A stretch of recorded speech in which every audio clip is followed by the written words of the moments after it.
Hello everyone, welcome back to another video. Today we are going to be solving this matrix math problem from JEE Advanced 2025. I'll be solving all the parts for you. So let us begin without any delay.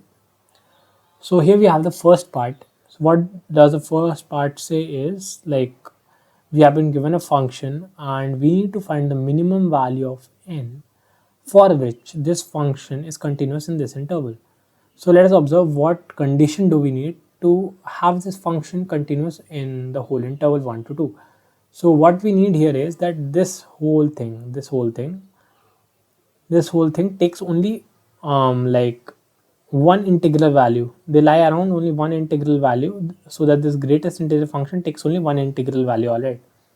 So for that, let us analyze the numerator first. After that, we'll proceed on to the problem. So in order to analyze the maximum and minimum values of the numerator in the whole interval, we need to differentiate it first. So on differentiating, we get 30 times x square minus 3x plus 2, alright, which is equal to 30 times x minus 1, x minus 2. So you can clearly see that this is less than equal to 0 in the interval 1 to 2, which means the function is decreasing in the interval. So the maximum value of the function will occur at 1 and the minimum value will occur at 2. Okay. So what is the maximum value, that is f1 equal to? It would be 10 minus 45 plus 35 plus 60. It will be 60. What will be the value of f2 equal to? F2 would be 80 minus 180 plus 120. Okay. Minus 180 plus 120 plus 35. Okay. F2 would be 55. Now you substitute these values here and you will come to know that the minimum value which gives the same greatest integer in the interval 1 to 2 would be at n equals 9. Okay, next part. So here we have been given that we need to find the minimum value of n for which this whole function is an increasing function on R. So it is, note that it is not a strictly increasing function, it is an increasing function, alright. Okay, fine. So let us get on to the problem. G dash x would be equal to 2n square minus 13n minus 15, and here in this bracket would have 3x square plus 3. As you can see, this part is clearly positive, alright. So this part also has to be greater than or equal to 0. This part is greater than 0, alright. So this part has to be greater than or equal to 0. So 2n square minus 13n minus 15 has to be greater than equal to 0. Okay. So when you factorize this part, you get something like 2n minus 15 times n plus 1. You can even check it. 2n square plus 2n minus 15 minus 15. Yes, correct. This is greater than or equal to 0. So the interval which you get for n is n belongs minus infinity to. This is from solving this expression. We know that n is a natural number. Okay. We get to minus 1 union 15 by 2 to infinity. Okay. Since we know that n is a natural number, only this interval will suffice. So it will be 7.5 to infinity. So the smallest natural number would be n equals 8, right? So this part would be n equals 8. Now let us move on to the next part.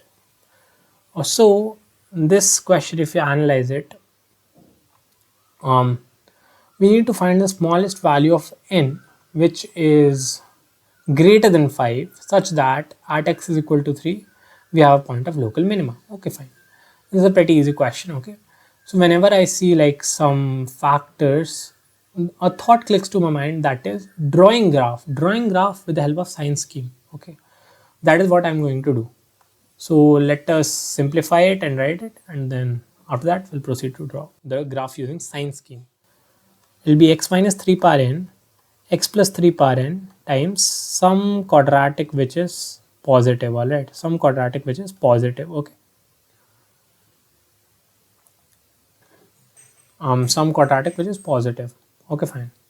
So since we are drawing graph with sine scheme, the powers over here matter a lot. Okay, if these powers are even, the sign won't change across our critical points, and if it is odd, the sign will change. So first of all, let us consider the case where it is odd. Okay, so the sign scheme would be something like plus minus plus. Okay, fine, and the graph would look something like this. There may be more minima over here, but what we are concerned about is x is equal to 3, right? Here clearly x is equal to 3 doesn't have a point of local minima. Okay, so let us consider the next case when n is even.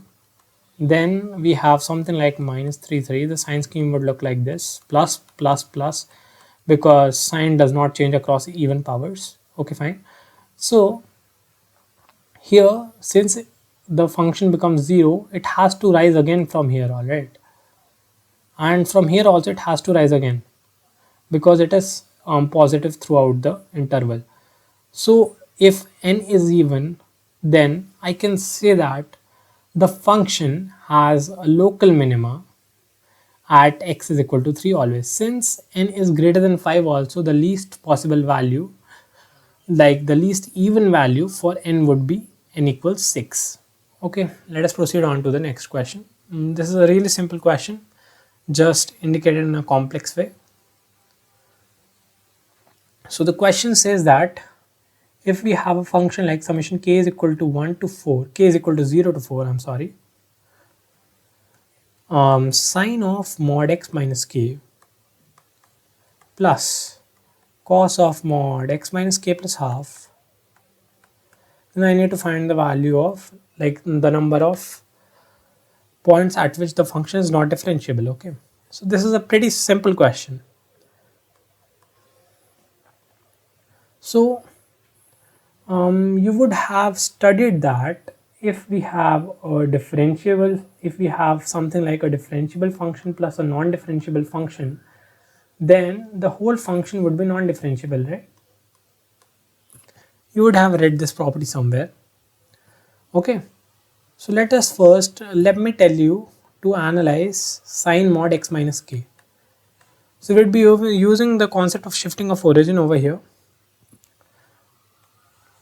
Since x is equal to k is our new origin, the graph which we'll have is something like this.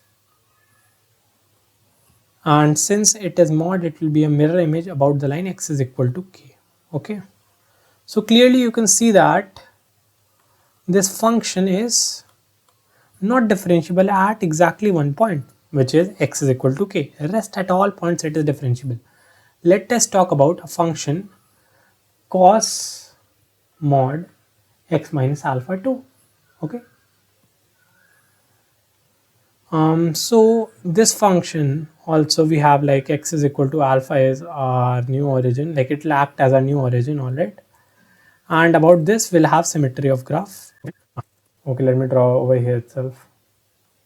So as you can see here, when the graph starts, the slope is 0, all right. So now if I take a mirror image also, the slope would be 0 itself.